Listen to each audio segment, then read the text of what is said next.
ఏమనుకున్నా గాని ఈ నడుమ దొంగసార్లకు ఏడ చూడు గాశనం బాలేని కథలే అవుతున్నాయి.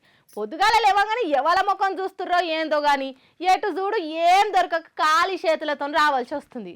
ఒకప్పుడు 2 లక్షలు 5 లక్షలు 10 తులాలు ఫోన్లు బండ్లు ఎత్తుకొని పారారైన దొంగలు అని చెప్పుకునే ముచ్చట్లు ఇప్పుడు దొంగకు మొండిషే ఎంత ఎతికినా ఏం దొరకలే.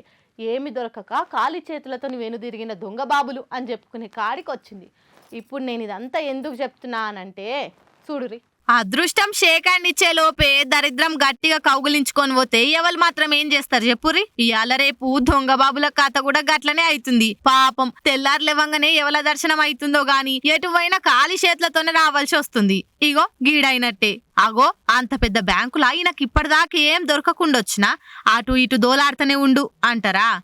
మల అదేమన్నా ఇల్లా దొంగలో చెతకపోతారని ఏడబడతాడా పైసలు పెడతందుకు? బ్యాంక్ ఆయే ఆ మాత్రం జాగ్రత్తలు తీసుకోకుంటుంటారా? కొమరంభీం ఆసిఫాబాద్ జిల్లా దహగాంలున్న తెలంగాణ గ్రామీణ బ్యాంకులకు అటు ఇటు చేసి జొర్రిండు గీ మోతవారి మొగాయన. మళ్ళా తెలిసొచ్చిండా లేక ఎంతో కొంత దొరకకపోతుందా అనే నమ్మకంతో వచ్చిండా తెలియదు గాని బ్యాంకుల ఎంత దోలాడినా ఏం దొరకలే. ఇగో గిట్ల సోట్లు సొదిచ్చి దమ్ము తీసుకోకుండా ఎంకులాడిండు.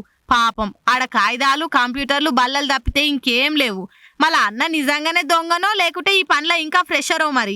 బ్యాంకుల పైసలు అన్ని స్ట్రాంగ్ రూమ్ లో లాకర్లలో పెడతారని తెలియకొచ్చినట్టుండు. ఖాళీ చేతులతోనొచ్చి ఖాళీ చేతులతోని ఓవుడే కాదు, ఈయన దోలాడిన కథలు మొత్తం సీసీ కెమెరాలకు రిటర్న్ గిఫ్ట్ లెక్కిచ్చి పోయిండు. ఇక ఇప్పుడు అవి చూసి పోలీసులు మోతేవాడిని దోలాడే పనిలో పడ్డారు. ఒకవేళ అన్న దొరికితే మటుకు నాకేం పైసలు దొరకలేవు సారాడా ఏం లేవు అని ఎంత చెప్పినా ఇడివరు కావచ్చు.